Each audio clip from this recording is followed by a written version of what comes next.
Saudi আরব, পাকিস্তান, তুরস্ক সবাই মিলে একটি জোট গঠন করেছে।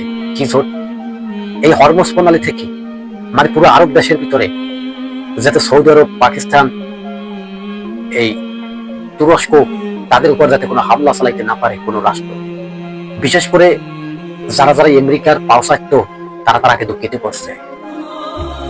আমেরিকার দালালি আর করবে না বলে ঘোষণা দিয়ে দিয়েছে সৌদি আরব মোহাম্মদ বিন সালমান। কিন্তু ভাবতে অবাক লাগে, পারবে কি সৌদি আরব মোহাম্মদ বিন সালমান এই জোট ধরে রাখতে? এটি ইসলামিক একটা জোট। ইসলামিক জোট বলতে ইহুদির কাছ থেকে সরে গেছে, কিন্তু না, ব্যাপারটা কিন্তু এরম না। মনে করছে যে ইহুদির কাছ থেকে সরে গেছে, ব্যাপারটা এরম না।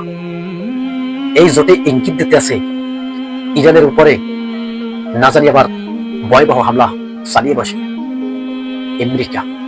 আর আমেরিকা যদি আবার ইরানে ভয়াবহ হামলা চালায়, স্ট্রাইক চালায়, এটি হবে আমেরিকার জন্য একটি পতনের সেই পথ বেছে নেওয়া।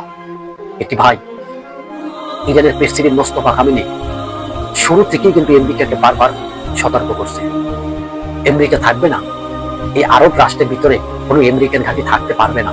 তার কথা মোস্তফা খামেনির কথা।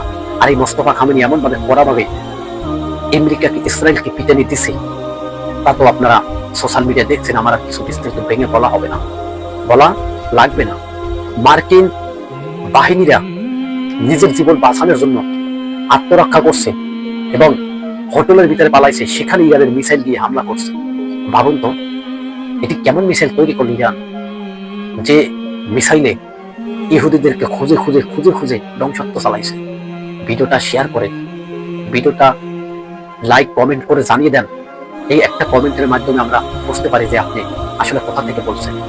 দর্শক, সমস্ত জল্পনা কল্পনা সব মাটির সাথে মিলিয়ে দিল ইরান।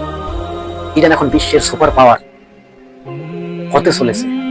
100%-এর ভিতরে 80% সুপার পাওয়ার হয়ে গেছে ইরান। আর ইরান